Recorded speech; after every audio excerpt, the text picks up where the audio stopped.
اعوذ باللہ من الشیطان الرجیم بسم اللہ الرحمن الرحیم السلام علیکم ورحمۃ اللہ وبرکاتہ۔ آج انشاءاللہ کہ ہم پیش کر رہے ہیں نفس المحموم کی آڈیو بک کہ جو علامہ شیخ عباس قمی کی تصنیف ہے۔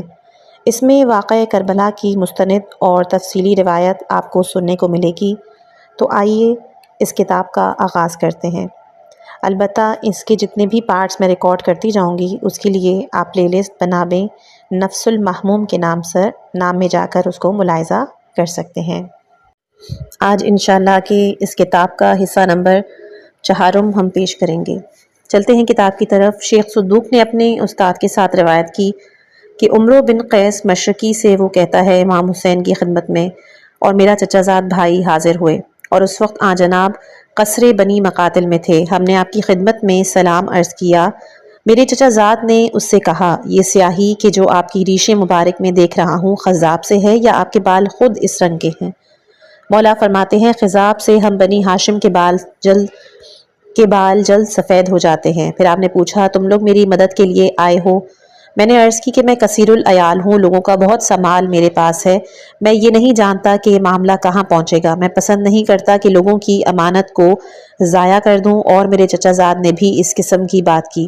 آپ نے کہا کہ تو پھر یہاں سے چلے جاؤ تاکہ نہ ہماری آواز استغاثہ سنو اور نہ ہمارے ہیولے اور دور سے شکل دیکھو، کیونکہ جس شخص نے ہماری فریاد اور استغاثہ سنی یا ہمارا ہیولا اور دور سے شکل دیکھی اور پھر ہماری دعوت پر لبیک نہ کہا، ہماری فریاد رسی نہ کی، تو اللہ کو حق پہنچتا ہے کہ وہ اسے اس کے نتنوں کے بل جہنم کی آگ میں پھینکے۔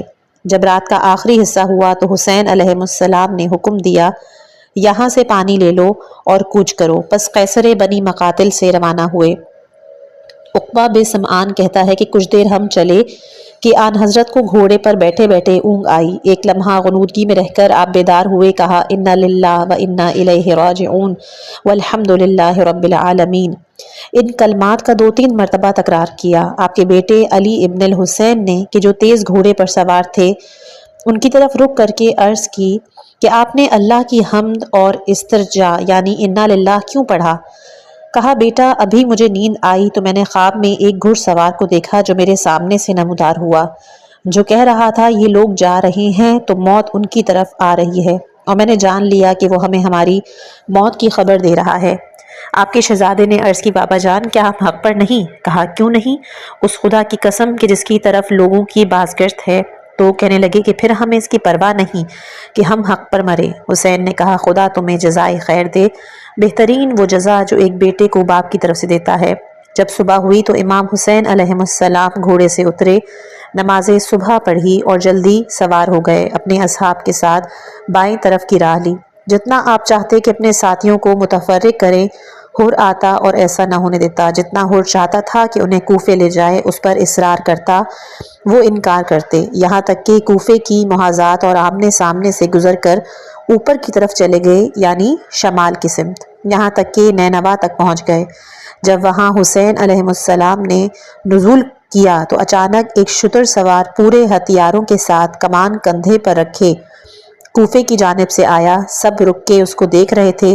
قریب آیا، اس نے حر اور اس کے ساتھیوں کو تو سلام کیا، لیکن حسین اور ان کے اصحاب پر سلام نہیں کیا، اور عبید اللہ ابن زیاد کا خط حر کے ہاتھ میں دیا کہ جس میں لکھا تھا والسلام، جس میں لکھا تھا کہ جس وقت میرا خط تجھے ملے، میرا قاصد تیرے پاس پہنچے تو حسین کو روک کر ان پر سختی کر اور نہ اتار انہیں مگر ویران جگہ پر، اور بغیر کسی قلعے والے بیابان میں، بغیر پانی والی جگہ کے، اور میں نے قاصد کو حکم دیا ہے کہ وہ تجھ سے جدا نہ ہو جب تک میرے حکم کے نافذ ہو جانے کی خبر نہ لائے، والسلام۔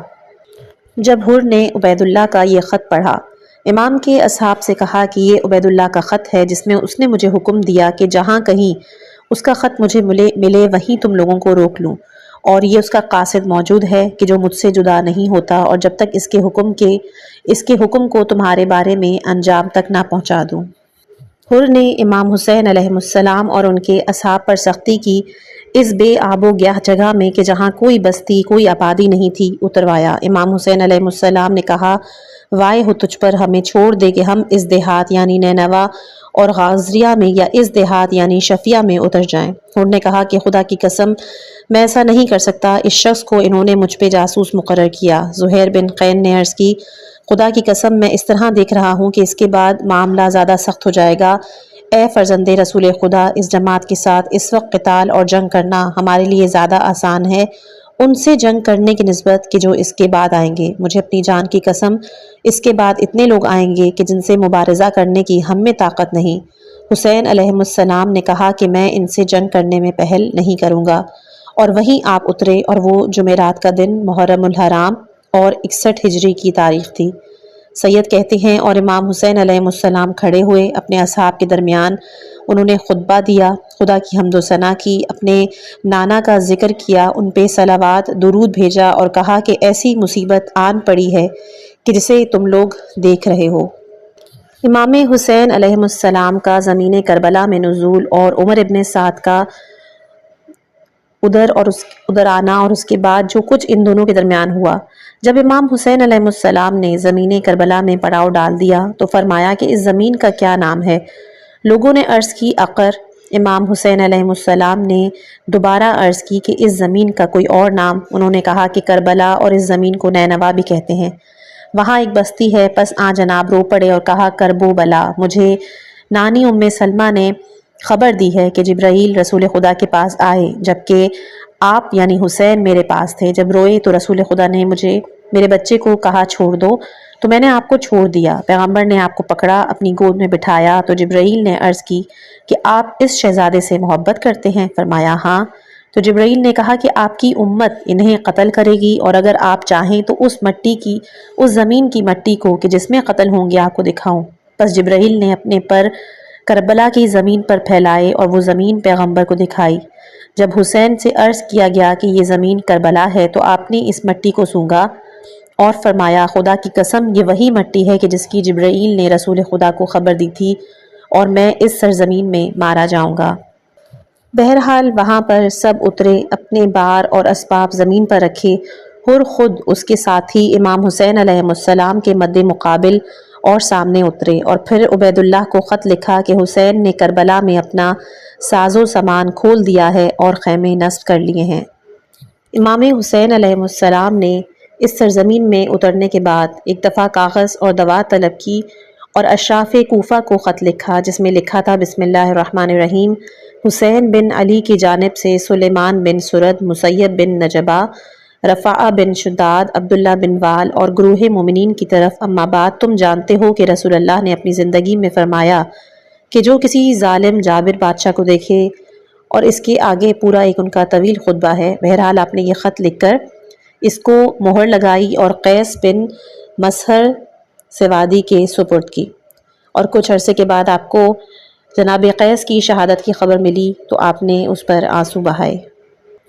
اسی سرزمین میں حلال یا پھر نافع بن حلال نے کہا اے فرزند رسول خدا، آپ جانتے ہیں کہ آپ کے نانا رسول خدا اپنی محبت عام لوگوں کے دلوں میں برقرار نہ کر سکے، نہ ہی جس طرح آپ چاہتے تھے کہ سب آپ کے حکم کی طرف رجوع کریں، بلکہ ان کے درمیان کچھ منافقین تھے کہ جو مدد کی خوشخبری تو دیتے تھے لیکن دل میں بے وفائی کی نیت رکھتے تھے۔ اسی طرح آپ کے والد گرامی حضرت علی علیہ السلام بھی ایسے ہی تھے کہ ایک گروہ تو ان کی مدد اور نصرت پر متفق ہوا، انہوں نے پیمان شکنی، اور دوسرے نے پیمان شکنی کی، جفاکار ہوئے، آپ کے ساتھ جنگ کی، یہاں تک کہ آپ کی مدت عمر ختم ہوئی، اور اس کے بعد اب آپ ہمارے درمیان ہیں۔ بس ہمارے ساتھ جدھر آپ چاہیں گے پرواہ کیے بغیر روانہ ہوں، کیونکہ سیدھی راہ وہی ہے کہ جس پر آپ چلیں گے، چاہے مشرق کی طرف جائیں یا مغرب کی طرف۔ خدا کی قسم ہم خدا کی قضا اور فیصلے سے نہیں ڈرتے، لقائے پروردگار سے ناخوش نہیں ہیں، ہم نیت و بصیرت کے ساتھ اس کو دوست رکھتے ہیں کہ جو آپ سے محبت کرے، اور اس کو دشمن رکھتے ہیں کہ جو آپ سے دشمنی کرے۔ پھر بریر بن خزیر ہمدانی کھڑے ہوئے اور عرض کیا خدا کی قسم اے فرزند رسول خدا، آپ کے وجود کا ہم پر بہت بڑا احسان ہے، تاکہ ہم آپ کے سامنے جنگ کریں، ہمارا جسم ٹکڑے ٹکڑے ہو، آپ کے نانا قیامت کے دن ہمارے شفیع ہوں۔ وہ گروہ فلاح اور دستگاری حاصل نہیں کر سکتا کہ جس نے اپنے پیغمبر کے بیٹے کو چھوڑ دیا ہو۔ وائے ہے ان کے لیے اس چیز سے کہ جس تک وہ کل پہنچیں گے اور جہنم کی آگ میں واویلا مچائیں گے، ہائے افسوس کی آواز بلند کریں گے۔ پھر امام حسین علیہ السلام نے اپنے بیٹوں، بھائیوں اور اپنے عزیزوں کو ایک اپنے گرد جمع کیا اور کچھ دیر ان کی طرف دیکھتے رہے۔ پھر کہا، خدایا ہم تیرے نبی محمد کی اطرت ہیں، ہمیں ان لوگوں نے گھروں سے باہر نکالا، ہمیں ایک جگہ سے دوسری جگہ دھکیلا، ہمیں ہمارے نانا کے حرم سے آوارہ وطن کیا، خدا ہمارا حق ان سے لے اور ہمیں ظالم و ستمگر قوم پر فتح اور نصرت عطا کر۔ روایات میں ہے کہ آپ بدھ کے دن یا جمعرات کے دن کربلا میں آپ کا نزول ہوا، محرم کی دوسری تاریخ تھی اور 61 ہجری۔ جب امام حسین علیہ السلام زمین کربلا پر اترے تو ابن زیاد نے امام حسین علیہ السلام کی خدمت میں ایک خط لکھا جس کا مضمون یہ تھا کہ اے حسین، مجھے خبر ملی ہے کہ کربلا میں آپ نے پڑاؤ ڈالا ہے، اور امیر یزید نے مجھے لکھا ہے کہ میں تکیے پر سر نہ رکھوں، سیر ہو کے کھانا نہ کھاؤں جب تک کہ خدائے لطیف و خبیر تک نہ پہنچا لوں، یا یہ کہ تم میرے اور یزید بن معاویہ کے حکم کی طرف پلٹ آؤ، والسلام۔ جب مولا کے پاس یہ خط پہنچا تو آپ نے اسے پڑھا اور اپنے ہاتھ سے پھینک دیا۔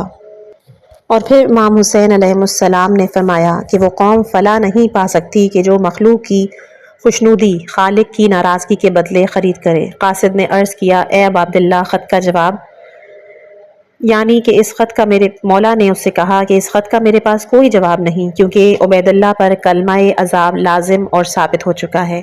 امام حسین علیہ السلام تو ایسے شخص کی طرف خط لکھتے ہیں کہ جس کی رشد و ہدایت کی امید ہوتی ہے۔ جب قاصد ابن زیاد کی طرف پلٹ کر گیا اور اس کو بتایا تو وہ دشمن خدا آگ بگولا ہوا اور عمر ابن سعد کی طرف دیکھا۔ اسے امام حسین علیہ السلام سے جنگ کرنے کا حکم دیا۔ اس نے عمر کو اس سے پہلے رائے کی گورنری دی تھی۔ عمر نے آن جناب سے جنگ کرنے سے معافی چاہی تو عبید اللہ نے کہا کہ پھر ہمارا وہ فرمان واپس کرو۔ عمر نے کچھ مہلت چاہی اور ایک دن کے بعد اس نے جیسے ہی عمر ابن سعد کربلا میں پہنچا تو عمرو بن قیس کو آن جناب کی طرف جانے کے لیے اس نے قاصد بنایا اور کہا کہ ان کے پاس جاؤ اور ان سے پوچھو کہ آپ یہاں پر کیوں آئے ہیں، آپ کیا چاہتے ہیں۔ اور عمرو ان لوگوں میں سے تھا کہ جنہوں نے ان کو خط لکھے تھے، لہٰذا وہ جانے سے شرمانے لگا۔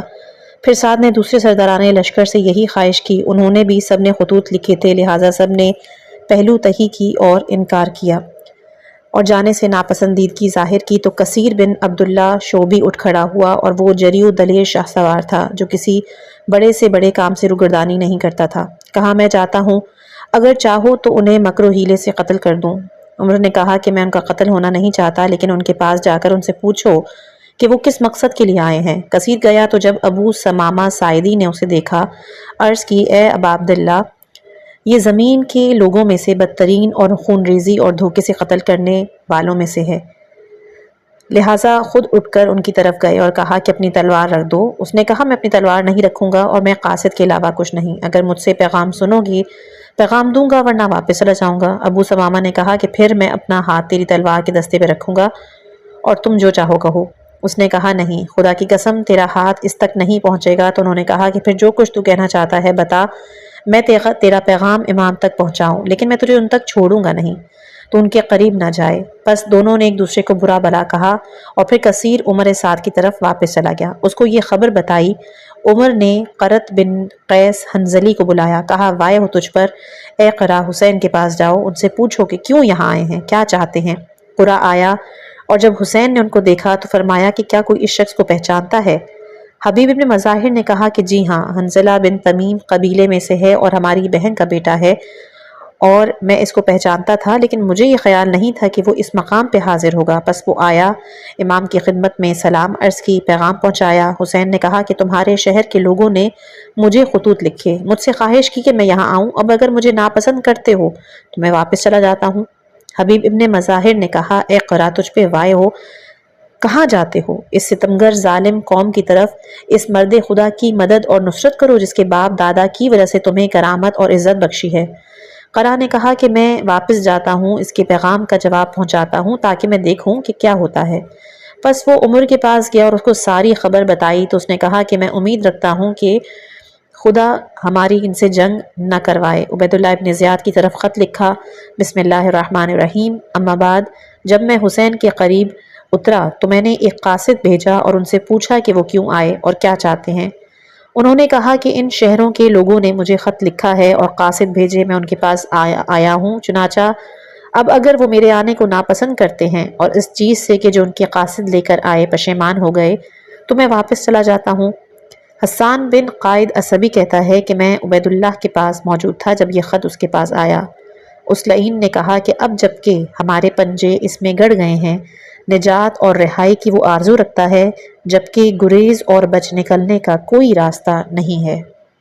پھر اس نے عمر سعد کو خط لکھا، اما بعد، تیرا خط مجھے ملا اور جو کچھ تو نے اس میں لکھا ہے اسے میں نے سمجھا، پس اسے اور اس کے ساتھیوں سے یزید کی بیعت کی پیشنہاد کرو، اگر وہ بیعت کر لیں تو پھر میں اپنی رائے دیکھوں گا، والسلام۔ جب عمر کو خط جواب ملا، کہا میرا اپنا خیال یہی تھا عبید اللہ عافیت جو شخص نہیں ہے، اب میرا گمان صحیح نکلا۔ محمد بن ابو طالب نے کہا ہے کہ پس ابن سعد نے اس پیغام کی پیشنہاد حسین سے نہیں کی کیونکہ وہ یہ جانتا تھا کہ حسین کبھی بھی یزید کی بیعت نہیں کریں گے۔ پھر ابن زیاد نے مسجد جامع کوفہ میں لوگوں کے جمع ہونے کا حکم دیا، خود باہر نکلا، ممبر پہ جا کر کہنے لگا، اے لوگوں، تم نے آل ابو سفیان کو آزما لیا ہے، یہ جان لیا ہے کہ وہ اس طرح کے ہیں جیسے تم چاہتے ہو، یہ امیر یزید ہے کہ جیسے تم لوگ جانتے ہو، نیک سیرت، قابل تعریف کردار کا مالک، ریت کے ساتھ نیکی احسان کرنے والا، عطا اور بخشش برمحل اور جو اس کی جگہ ہوتی ہے وہاں کرتا ہے، اس کے عہد حکومت میں راستے امن و امان میں ہیں۔ اسی طرح معاویہ اپنے زمانے میں جو بندگان خدا کو نوازتا تھا، مال سے بے نیاز کر دیتا تھا، یزید بھی اس کے بعد 100 بندوں کی عزت و تکریم کرتا اور مال و دولت سے انہیں بے نیاز کرتا ہے، احترام کرتا ہے۔ اس نے تمہارے وظیفے میں 100 کا اضافہ کیا اور مجھے حکم دیا کہ میں اسے اور زیادہ کروں، تمہیں اس کے دشمن حسین سے جنگ کرنے کے لیے باہر بھیجوں، بس اس کی بات سنو، اطاعت کرو۔ پھر وہ ممبر سے اترا، لوگوں کو بہت زیادہ عطیہ دیا، ان کو بخشش کی اور حکم دیا کہ وہ حسین سے جنگ کرنے اور عمر سعد کی مدد کرنے کو جائیں۔ مؤلف کہتے ہیں کہ یہ مسلسل لشکر بھیجتا رہا یہاں تک کہ عمر بن سعد کے پاس محرم کی 6 تاریخ تک 20,000 سوار جمع ہو گئے۔ پس ابن زیاد نے شبس بن ربیع کے پاس کسی کو بھیجا کہ میرے پاس آؤ تاکہ تمہیں میں حسین سے جنگ کرنے کے لیے بھیجوں۔ شبس نے اپنے آپ کو بیمار بنا لیا کہ شاید ابن زیاد اس سے دستبردار ہو۔ ابن زیاد نے پھر اس کے پاس خط بھیجا، اما بعد، میرا قاصد خبر لایا ہے کہ تو نے اپنے آپ کو بیمار بنا لیا ہے، میں ڈرتا ہوں کہ کہیں تو ایسے لوگوں میں سے شمار نہ ہو کہ جن کے بارے میں خدا قرآن میں کہتا ہے کہ جب ایمان والوں سے ملاقات کرتے ہیں تو کہتے ہیں ہم ایمان لائے، اور جب اپنے شیاطین کے پاس جاتے ہیں تو کہتے ہیں کہ ہم تمہارے ساتھ ان سے ہیں تو ہم استہزاء اور تمسخر کرتے ہیں، اگر تم ہمارے زیر فرمان ہو تو پھر فوراً ہمارے پاس آؤ۔ بس شبس عشاء کی نماز کے بعد آیا تاکہ ابن زیاد کا چہرہ نہ دیکھ سکے کہ جس میں بیماری کی کوئی نشانی نہیں تھی۔ جب وہ آیا تو اسے مرحبا کہا، اپنے پاس بٹھایا، کہا کہ میں چاہتا ہوں کہ اس شخص سے جنگ کرنے کے لیے تم جاؤ اور ابن سعد کی مدد کرو۔ اس نے کہا کہ میں ایسا ہی کروں گا، بس وہ 1000 سوار کے ساتھ وہاں پہنچا۔ ابن زیاد نے عمر ابن سعد کی طرف لکھا کہ حسین اور ان کے ساتھیوں کو پانی سے روک دے کہ وہ پانی کا ایک قطرہ نہ پی سکیں جیسے کہ عثمان بن عفان کے ساتھ ان لوگوں نے کیا تھا۔ پس عمر ابن سعد نے اسی وقت عمرو بن حجاج کو 500 سوار کے ساتھ پانی کی گھاٹ پر بھیجا اور وہ امام حسین علیہ السلام اور ان کے اصحاب اور پانی کے درمیان حائل ہو گئے، انہیں پانی کا ایک قطرہ تک نہ لے جانے دیا، اور یہ واقعہ آن جناب کی شہادت سے 3 دن پہلے کا ہے۔ عبید اللہ ابن حسین نے کہ جسے قبیلہ بجیلہ میں شمار کرتے تھے، بہت اونچی آواز میں پکار کر کہا، اے حسین، اس پانی کو دیکھ رہے ہو کہ جو آسمان کا ہم رنگ ہے، خدا کی قسم اس کا ایک قطرہ نہ چکھ سکو گے یہاں تک کہ پیاس سے مر جاؤ۔ امام حسین علیہ السلام نے کہا کہ خدایا اس کو پیاس سے قتل کر دے اور اس کو کبھی نہ بخشنا۔ حمید بن مسلم کہتا ہے کہ خدا کی قسم میں اس کے بعد اسے دیکھنے گیا، یہ شخص ایک عرصہ بیمار رہا، اس خدا کی قسم جس کے علاوہ کوئی معبود نہیں، میں نے دیکھا کہ وہ پانی پیتا ہے یہاں تک کہ اس کا پیٹ پھول جاتا ہے، پھر وہ اسے قے کر دیتا ہے، دوبارہ العطش العطس، پیاس پیاس کی آواز بلند کرتا ہے، پھر پانی پیتا ہے یہاں تک کہ اس کا پیٹ پھول جاتا ہے لیکن وہ سیراب نہیں ہوتا، اور اسی حالت میں یہاں تک وہ فنار ہو جاتا ہے۔ بہار میں کہتے ہیں کہ ابن زیاد مسلسل ابن سعد کے لیے فوج بھیجتا رہا یہاں تک کہ 30,000 کی فوج سواروں اور پیادوں کی اس کے پاس مکمل ہو گئی۔ حبیب ابن مظاہر نے امام حسین علیہ السلام سے عرض کی کہ اے فرزند رسول خدا، یہاں پر قریب میں بنی اسد کا قبیلہ فروکش ہے، اگر آپ اجازت دیں تو میں ان کے پاس جاؤں، انہیں آپ کی دعوت دوں، شاید کہ خدا اس قوم کے شر کو ان کی وجہ سے آپ سے دفع و دور کرے۔ امام نے اجازت دی، پس رات کی تاریکی میں اجنبی شکل بنا کے آپ باہر نکلے یہاں تک کہ ان کے پاس پہنچے۔ ان لوگوں کو معلوم ہوا کہ آپ بھی بنی اسد میں سے ہیں، انہوں نے آپ سے آپ کی حاجت اور ضرورت کے بارے میں دریافت کیا تو حبیب نے کہا، بہترین ہدیہ تحفہ کہ جو کوئی آنے والا اپنی قوم کے لیے لے کر آتا ہے وہ لے آیا ہوں، اور میں اس لیے آیا ہوں کہ تم لوگوں کو نواسۂ رسول کی دعوت دوں۔ آپ ایک ایسی جماعت کے درمیان میں ہیں کہ جن میں ہر ایک فرد 1000 مرد سے بہتر ہے، کبھی بھی آپ کو تنہا نہیں چھوڑیں گے، دشمن کے سپرد نہیں کریں گے، اور یہ عمر ابن سعد ہے کہ جس نے آپ کے گرد گھیرا ڈالا ہوا ہے، تم میری قوم اور قبیلے میں سے ہو، میں تمہیں اس خیر اور اچھائی کی طرف دعوت اور رہبری کرتا ہوں، آج میرا حکم مان لو، ان کی باری اور مدد کرو جس سے تمہیں دنیا اور آخرت کا شرف حاصل ہوگا۔ میں خدا کی قسم کھا کے کہتا ہوں، تم میں سے جو کوئی بھی نواسۂ رسول کے ساتھ مارا گیا جبکہ اس نے صبر کے ساتھ کام لیا، خدا کے ثواب اور اجر پر نگاہ رکھی، تو وہ اعلی علیین میں محمد صلی اللہ علیہ وآلہ وسلم کا رفیق اور ساتھی ہوگا۔ پس ایک شخص بنی اسد میں سے کہ جسے عبداللہ ابن بشیر کہتے ہیں، وہ پہلا شخص تھا کہ جس نے اس دعوت کو قبول کیا۔ اس کے بعد آہستہ آہستہ مرد اٹھنے لگے یہاں تک کہ 90 اشخاص جمع ہوئے اور حسین کی مدد کے ارادے سے باہر نکلے۔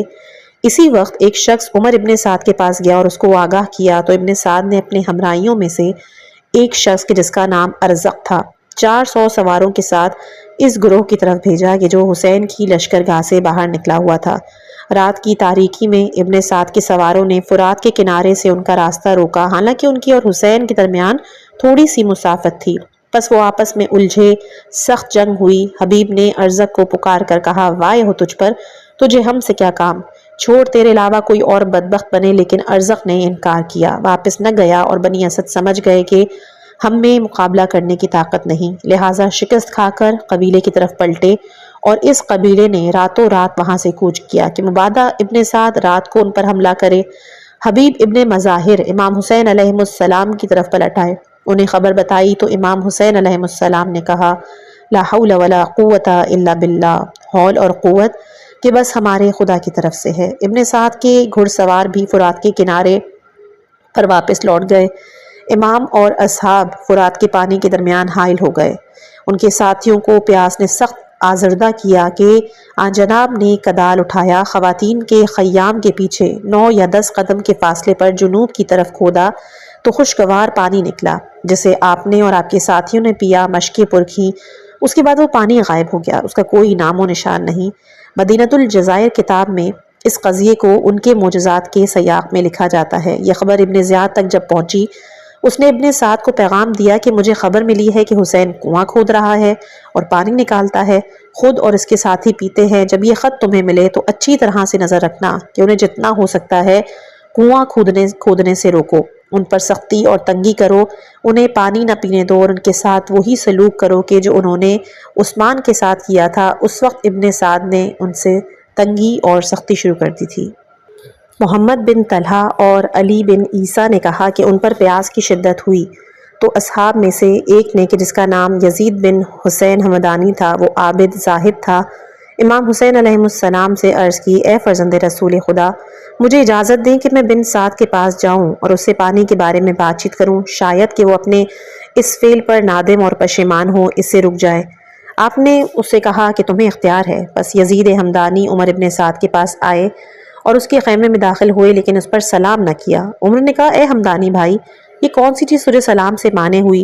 کیا میں مسلمان نہیں جبکہ میں اللہ اور اس کے رسول کو پہچانتا ہوں؟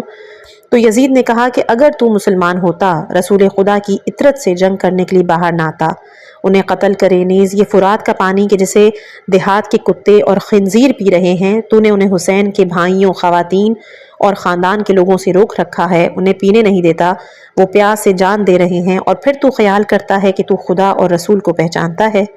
عمر سعد نے سر چھپا لیا، کہا خدا کی قسم اے ہمدانی، میں جانتا ہوں حسین کو آزار اور تکلیف پہنچانا حرام ہے، لیکن مجھے عبید اللہ نے اپنی پوری قوم کو چھوڑ کر ایک مشکل کام کی طرف بلایا، میں اس وقت اس طرف نکلا، پس خدا کی قسم میں نہیں جانتا اور رکا ہوا ہوں ایک ایسے خطرناک موڑ پر کہ جسے میں پسند نہیں کرتا، کیا میں ملک رے کو چھوڑ دوں؟ حالانکہ وہ میری مرغوب چیز ہے، کیا میں اس حالت میں لوٹوں کہ قتل حسین کا مجھ سے مطالبہ کیا جائے، حالانکہ اس کی قتل کرنے میں آگ کہ جس پر کوئی مانع اور حجاب نہیں، اور ملک رئی میری آنکھوں کی ٹھنڈک ہے۔ اے ہمدانی، میں اپنے اندر نہیں دیکھتا کہ میں ملک رئی کو چھوڑوں، دوسرے کے سپرد کر دوں۔ بس یزید بن حسین ہمدانی واپس آ گئے اور امام حسین علیہ السلام سے کہا، اے فرزند رسول خدا، عمر ابن سعد اس بات پر راضی ہو گیا ہے کہ وہ رئی کی حکومت کے بدلے آپ کو شہید کر دے۔ شیخ مفید کہتے ہیں کہ حسین علیہ السلام نے کسی کو عمر سعد کے پاس بھیجا کہ میں تجھ سے ملاقات کرنا چاہتا ہوں، پس رات کے وقت ایک دوسرے سے ملاقات کی اور علیحدگی میں بہت سی باتیں کی، پھر عمر سعد اپنی جگہ واپس لوٹ آیا، عبید اللہ کی طرف خط لکھا، اما بعد خدا نے آگ بجھا دی، لوگوں کو ایک ہی بات اور رائے پر جمع کیا، راحت کا معاملہ یکسرا ہو گیا، حسین نے مجھ سے عہد و پیمان کیا ہے کہ جہاں سے آئے ہو وہیں واپس چلے جائیں گے، اسلامی ملک کی کسی سرحد پہ چلے جائیں گے، ایک مسلمان کی طرح رہیں گے، نفع و نقصان میں ان سے شریک رہیں گے، یا پھر امیر یزید کے پاس چلے جائیں اور خود امیر جو کچھ ان کے بارے میں چاہے حکم کرے، خدا کی خوشنودی اور امت کی صلاح اور درستگی اسی میں ہے۔ اسی طرح مترجم اس معاملے میں کہتے ہیں کہ بعض روایات میں ہے کہ حسین علیہ السلام نے کہا کہ آپ کے اصحاب کافی دور چلے جائیں، اور آپ کے ساتھ آپ کے بھائی عباس اور بیٹا علی اکبر رہ گئے۔ عمر سعد نے بھی اپنے ساتھیوں سے کہا دور چلے جائیں، اور اس کے ساتھ اس کا بیٹا حفظ اور غلام باقی رہ گیا۔ پس حسین نے ان سے کہا کہ وائے ہو تجھ پر اے ابن سعد، تو اس خدا سے نہیں ڈرتا کہ جس کی طرف تیری بازگشت ہے، کیا تو مجھ سے جنگ کرے گا جبکہ میں اس کا فرزند ہوں جسے تو جانتا ہے؟ اس گروہ بنی امیہ کو چھوڑ کر میرا ساتھ دے کر خدا کی رضا اسی میں ہے۔ عمر سعد نے کہا کہ مجھے ڈر ہے میرا گھر ویران ہو جائے گا۔ حسین نے کہا کہ میں تجھے مکان بنوا کر دوں گا۔ عمر سعد نے کہا کہ مجھے اس بات کا خوف ہے میری جائیداد پر قبضہ کر لیں گے۔ آپ نے کہا کہ میں اس سے بہتر اپنے مال میں سے حجاز میں تجھے دوں گا۔ اس نے کہا کہ مجھے اس سے اپنے اہل و عیال کے بارے میں خطرہ ہے۔ حضرت نے کچھ نہ کہا اور واپس آ گئے، اور آپ کہہ رہے تھے کہ خدا کسی کو برانگیختہ کرے کہ جو عنقریب تجھے تیرے بستر پر ذبح کرے گا اور قیامت کے دن تجھے نہ بخشے گا۔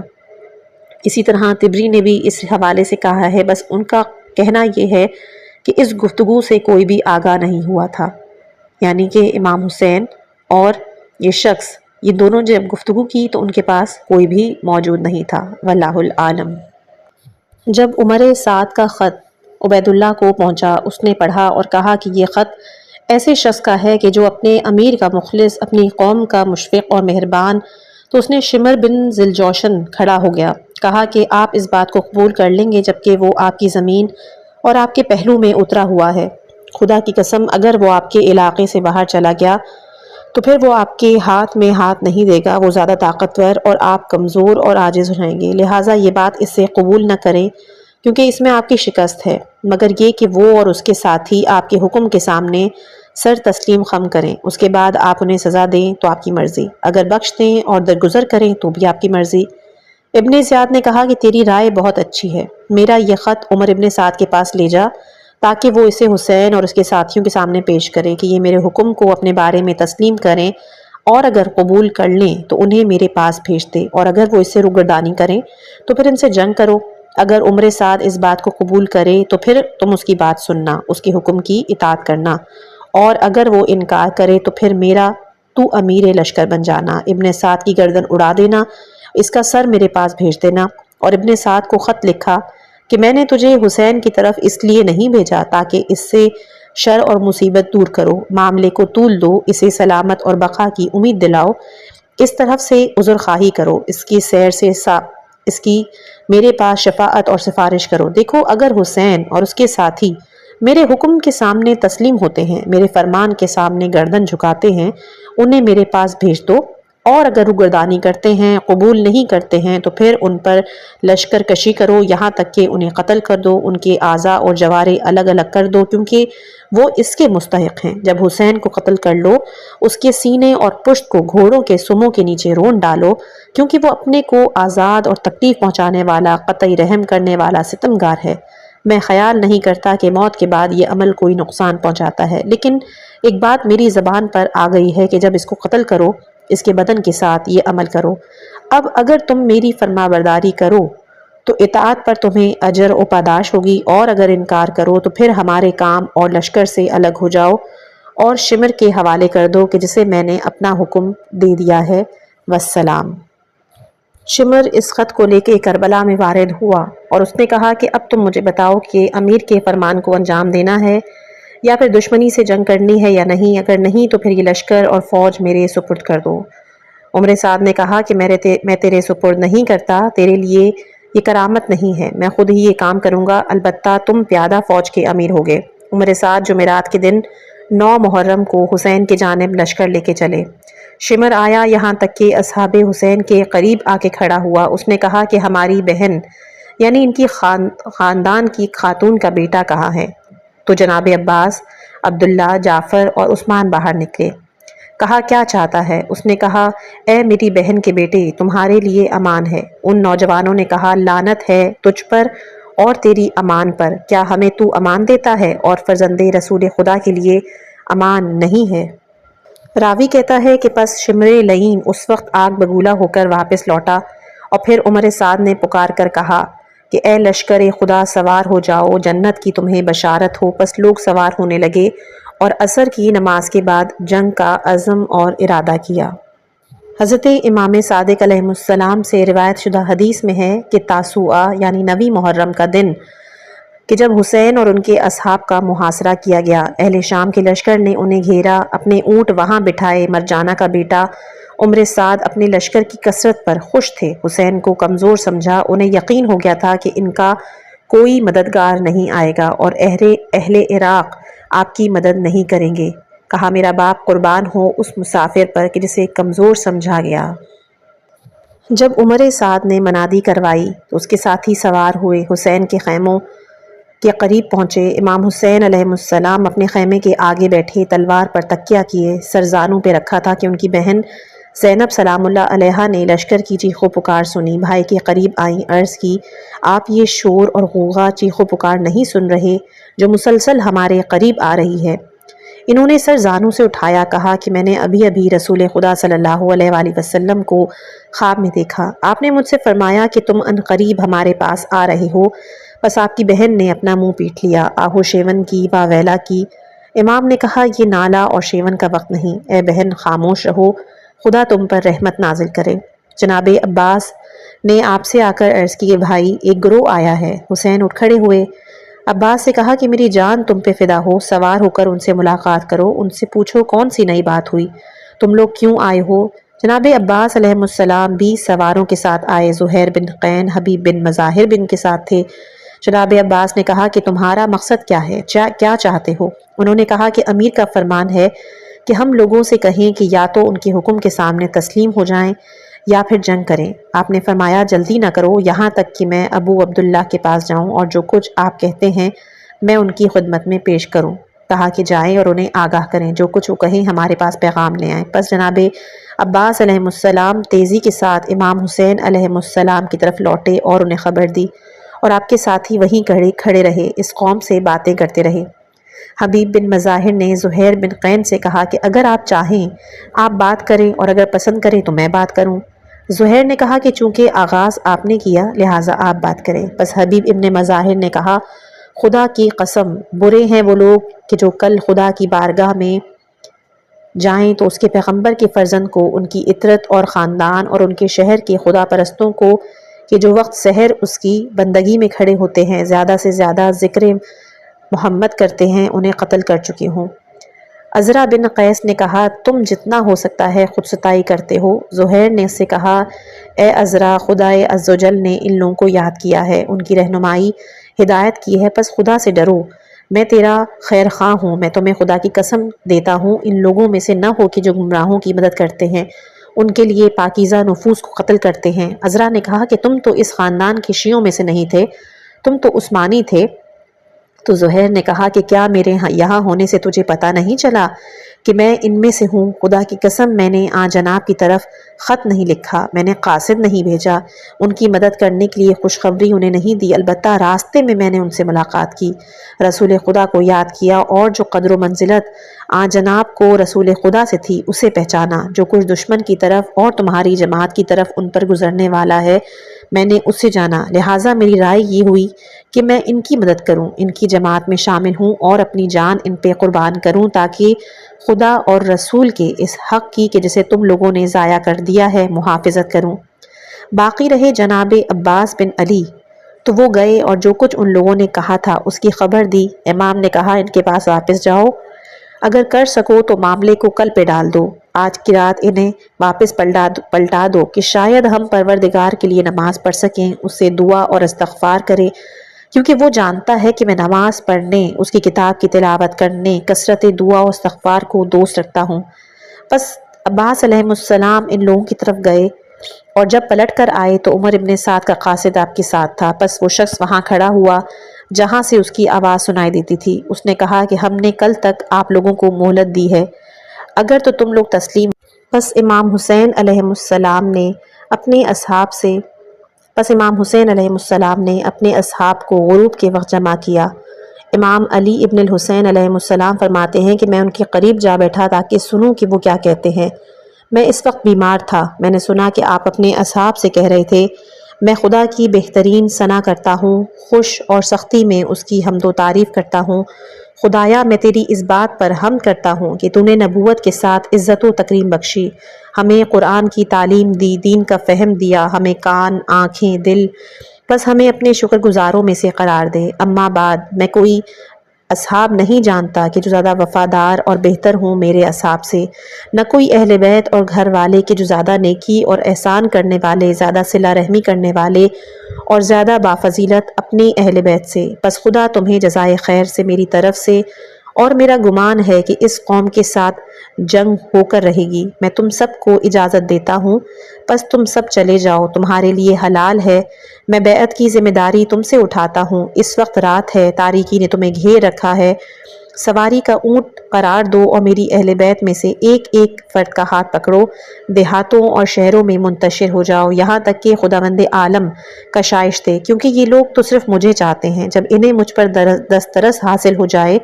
تو دوسروں کی تلاش چھوڑ دیں گے۔ بس آپ کے بھائیوں، بیٹوں، بھتیجوں اور پھر عبداللہ ابن جعفر کے دونوں فرزندوں نے عرض کی، ہم ایسا ہرگز نہیں کریں گے، کیا اس لیے ہم یہ کریں کہ آپ کے بعد ہم زندہ رہیں؟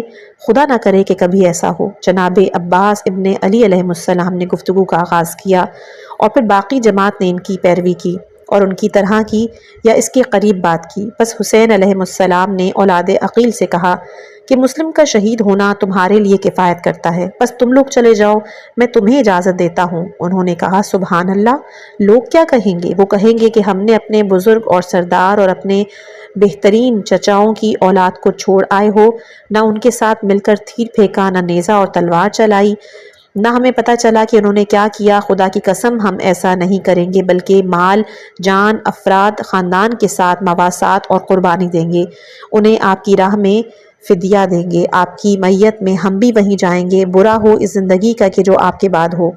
اور مسلم ابن اوسجہ پھر کھڑے ہوئے، عرض کی کہ کیا ہم آپ سے دستبردار ہو جائیں تو خدا کے ہاں آپ کے حق کی ادائیگی کے سلسلے میں کیا بہانہ پیش کریں گے؟ خدا کی قسم یہ نیزہ دشمنوں کے سینوں میں چھوڑوں گا، اس تلوار سے جب تک اس کا دستہ میرے ہاتھ میں ہے انہیں ضرب لگاؤں گا، اگر میرے پاس ہتھیار نہ رہے تو پتھر اسے ماروں گا۔ خدا کی قسم میں آپ کا ساتھ نہیں چھوڑوں گا تاکہ خدا کو معلوم ہو کہ ہم نے آپ کے بارے میں رسول کی عزت و حرمت کا ان کی غیبت میں پاس رکھا۔ خدا کی قسم اگر مجھے معلوم ہو کہ میں قتل کیا جاؤں گا اور زندہ ہو کر جلا دیا جاؤں گا، پھر زندہ ہوں گا، پھر چور چور کر کے میرے ٹکڑے منتشر کر دیے جائیں گے، 70 مرتبہ میرے ساتھ یہ سلوک ہوگا، پھر بھی میں آپ سے جدا نہیں ہوں گا، یہاں تک کہ آپ کی میت میں مجھے موت آئے، پھر کس طرح میں یہ کام کروں جبکہ ایک ہی دفعہ قتل ہونا ہے؟ اس کے بعد ایسی کرامت بزرگی نصیب ہوگی کہ جو ختم ہونے والی نہیں ہے۔ پھر زہیر بن قین کھڑے ہوئے، کہا میں دوست رکھتا ہوں کہ مارا جاؤں، پھر زندہ ہوں، پھر مارا جاؤں، اسی طرح 1000 مرتبہ مجھ سے سلوک کیا جائے، خدا آپ سے اور اہل بیت کے ان جوانوں سے قتل ہونے کو روک لوں۔ اور اصحاب کی ایک جماعت نے بھی یہی گفتگو کی کہ جو ایک ہی معنی رکھتی تھی، ایک دوسرے کی مانند تھی۔ انہوں نے کہا کہ خدا کی قسم ہم آپ سے جدا نہیں ہوں گے، بلکہ ہماری جان آپ کی جان پر فدا ہوگی۔ ہم اپنے گلوں، پیشانیوں اور ہاتھوں سے آپ کی حفاظت کریں گے۔ جب ہم قتل ہو جائیں تو جو کچھ ہم پر واجب تھا اس کو پورا کر چکے ہوں گے اور انجام دے چکے ہوں گے۔ تو امام حسین علیہ السلام نے فرمایا کہ خدا تمہیں جزائے خیر دے، اور پھر آپ اپنی قیام گاہ میں تشریف لے گئے۔ روایات میں ہے کہ جب امام حسین علیہ السلام سے تمام صحابہ اور بنو ہاشم کے جوان گفتگو کر رہے تھے تو قاسم ابن حسن نے امام سے عرض کی کہ کیا میں بھی شہید ہونے والوں کی فہرست میں ہوں؟ امام حسین کا دل اس بچے پر جلا اور کہا اے میرے بیٹا، موت تیری نزدیک کیسی ہے؟ اس نے کہا اے چچا، شہد سے بھی زیادہ میٹھی۔ فرمایا ہاں، خدا کی قسم تیرا چچا تجھ پہ قربان جائے، تو ان میں سے ایک ہے کہ جو میرے ساتھ قتل ہوگی، اور اس کے بعد کربلائے عظیم تمہیں پہنچے گی۔ میرا بیٹا عبداللہ بھی مارا جائے گا۔ قاسم نے پوچھا اے چچا، وہ لعین عورتوں تک پہنچیں گے؟ کہا کہ عبداللہ شیرخوار مارا جائے گا۔ فرمایا تیرا چچا تجھ پہ قربان، عبداللہ اس وقت مارا جائے گا جب میرا منہ پیاس سے خشک ہو جائے گا، میں خیموں کی طرف آؤں گا، پانی یا دودھ طلب کروں گا اور کوئی چیز مجھے نہیں ملے گی تو میں کہوں گا کہ میں اس بیٹے کو لے آؤ تاکہ میں اس کو بوسہ دوں، اور میرے ہاتھ پر رکھ دیا جائے گا۔ میں اس کو اٹھاؤں گا تاکہ اپنے لبوں کے نزدیک لے جاؤں تو ایک فاسق ایک تیر مارے گا جس سے وہ بچہ رونے لگے گا، اس کا خون میرے ہاتھوں پہ جاری ہوگا، پس میں ہاتھ آسمان کی طرف بلند کروں گا، عرض کروں گا خدایا میں صبر کروں گا، تیرے ثواب کی امید رکھوں گا، پس نیزے مجھے ان کی طرف کھینچ کر لے جائیں گے۔ خیمے کے پیچھے خندق کی آگ بھڑک اٹھے گی اور پھر میں ان پر حملہ کروں گا۔ وہ وقت دنیا کا تلخ ترین وقت ہوگا اور جو خدا چاہے گا واقع ہوگا۔ اور اس کے بعد آپ رونے لگے۔ ہم نے بھی گریہ کیا، گریہ و نالہ و شیون کی صدا رسول علی ابن الحسین سے روایت ہے کہ اس رات میں بابا کے پاس بیٹھا تھا اور میں بیمار تھا۔ بابا تیروں کو درست کر رہے تھے، آپ کے سامنے جون ابو ذر غفاری کا غلام تھا۔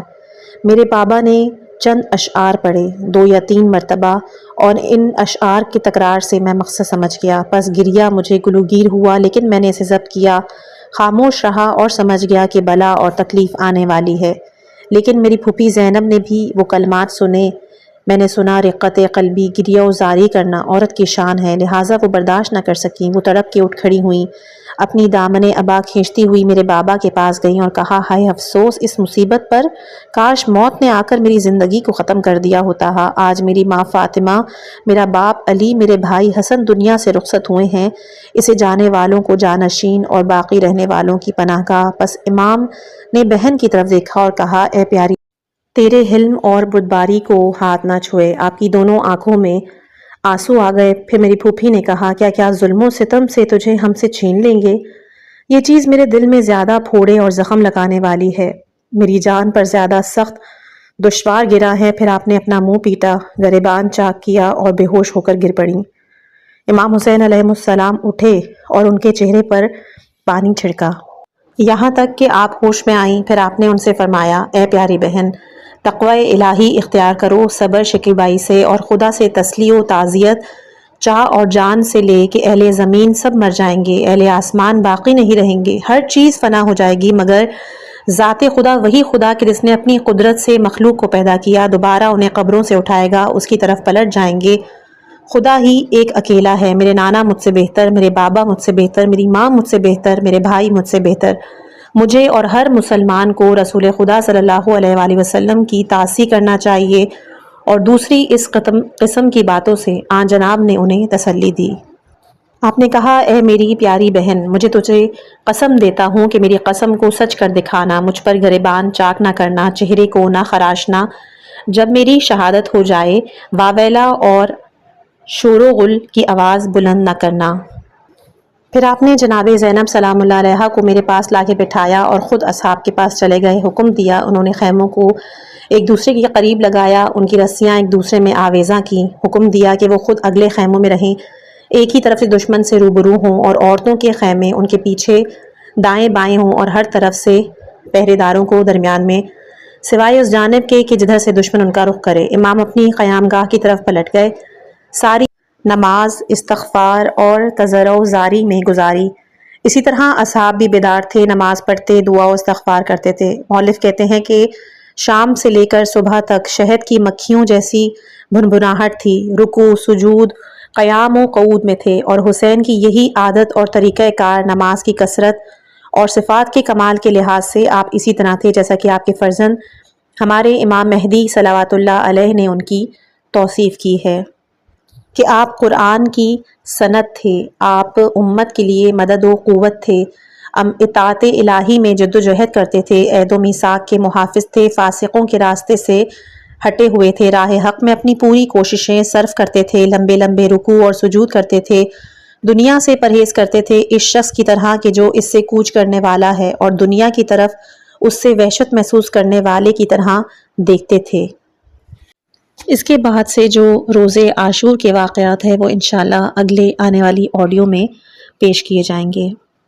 اللہ تعالی ہمیں کربلا کے اس عظیم واقعات سے سبق لینے کی توفیق عطا فرمائے۔ امام حسین علیہ السلام اور ان کے جانثار اصحاب کے صدقے میں ہماری دنیا اور آخرت کو سنوار دے، ہمیں اہل بیت کی سچی محبت نصیب فرما، آمین یا رب العالمین۔ اگر آپ کو میری یہ کاوش پسند آئی ہو تو اس چینل کو سبسکرائب، لائک اور شیئر ضرور کیجیے گا۔ والسلام علیکم ورحمۃ اللہ وبرکاتہ۔